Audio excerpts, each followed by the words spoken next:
I'm Nichelle, this is Krista. We live on a 36-foot sailboat. Currently we're moored in Knysna in South Africa. And we've been living on our boat for about 2 years now already. Yeah.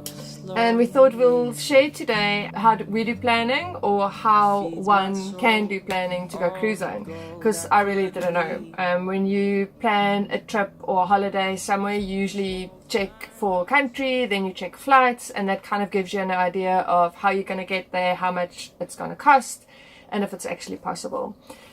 For sailing, it works a little bit differently. So you get a lot of guides, you can talk to people, but yes, you can get to a different country just by using the wind, but it depends on currents and the specific wind, and it also takes quite a while to get there, because sailboats are generally a lot slower than aeroplanes, and in the time that you're sailing, weather can change and the wind can change. So you can check for a destination, but then you definitely have to check conditions in certain areas, in certain seasons.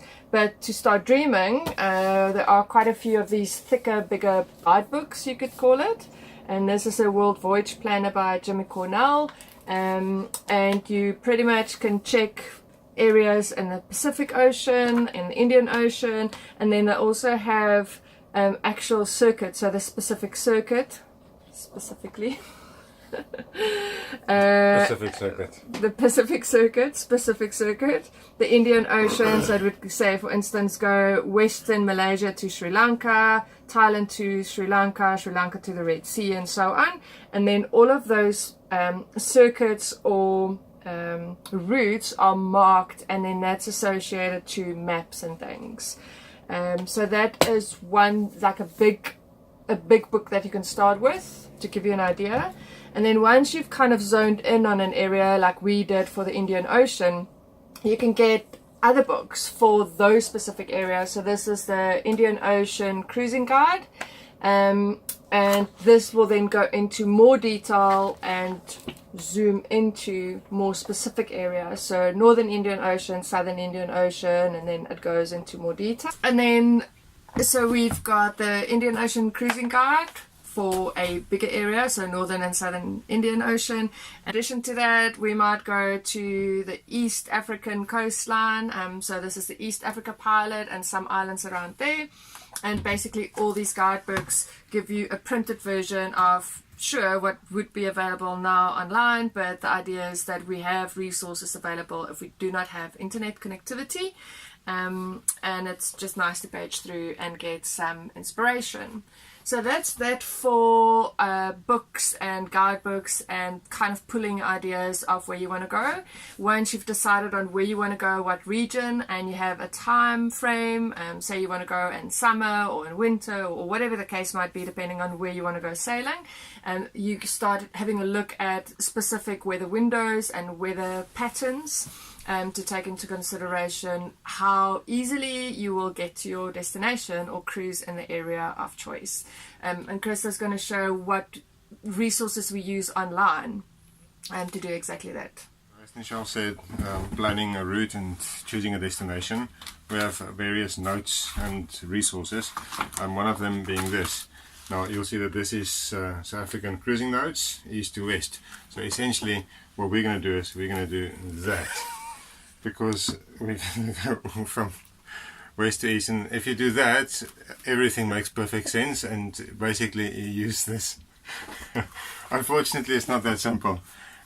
So there's predominant conditions at certain times of the year, and for example in the tropics in the Indian Ocean, you get tropical cyclones washing through over a certain period of the year, so we're obviously avoiding that, being summer. So we're getting for Madagascar in the winter, so that's already the first part. But then heading up the South African coast, which is considered to be the second most dangerous coast in the world for sailing, obviously you have to plan very carefully and hesitantly, and sort of panicking mostly a fair bit as well.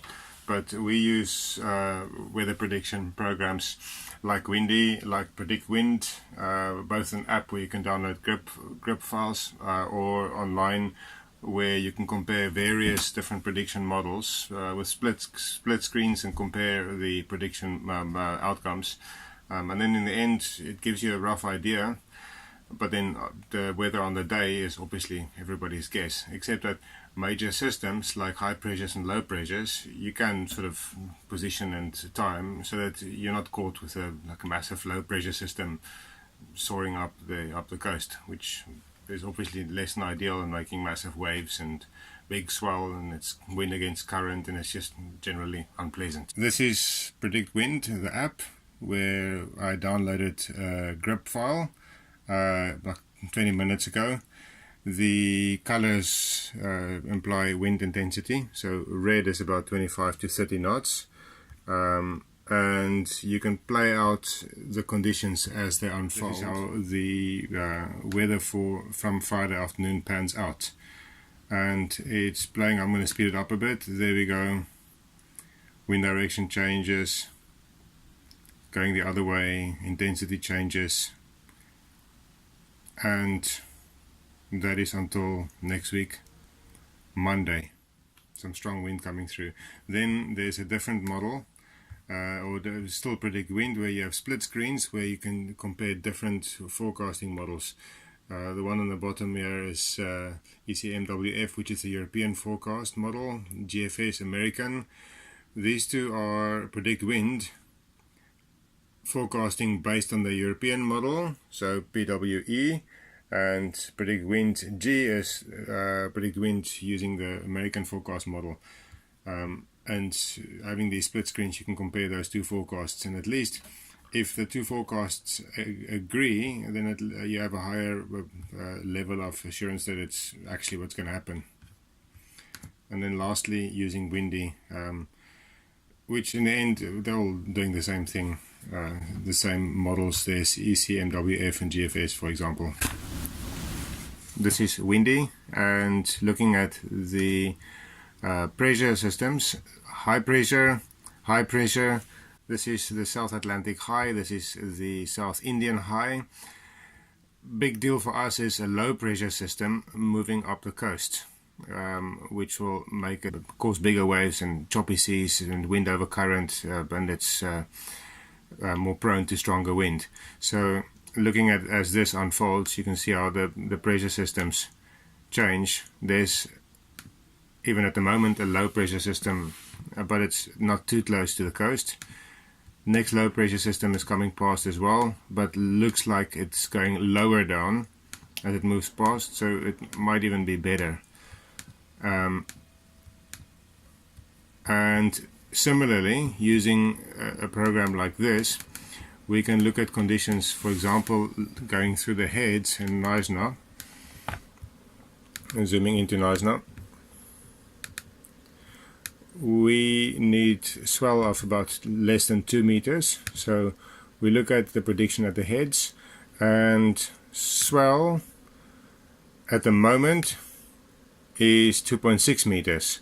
On Friday about 3 o'clock it's 1.8 meters, which is a good time to go out through the heads. So with all this information available, you can obviously carefully plan your passage, and it will definitely change the excursion from one of abject terror to one of mild terror. There are a lot of online resources as well. These are just a few that we use, and at the end of the day it's only a guideline. You can also check out a few Facebook groups, Facebook pages for liveaboards and cruises, and then there's a very well-known forum online called Knysna where you can register and also get some ideas and tips right there. She's my captain, she's the sea. We hope you enjoyed this video, and hopefully we'll see you on the water. She's my captain, she's the sea.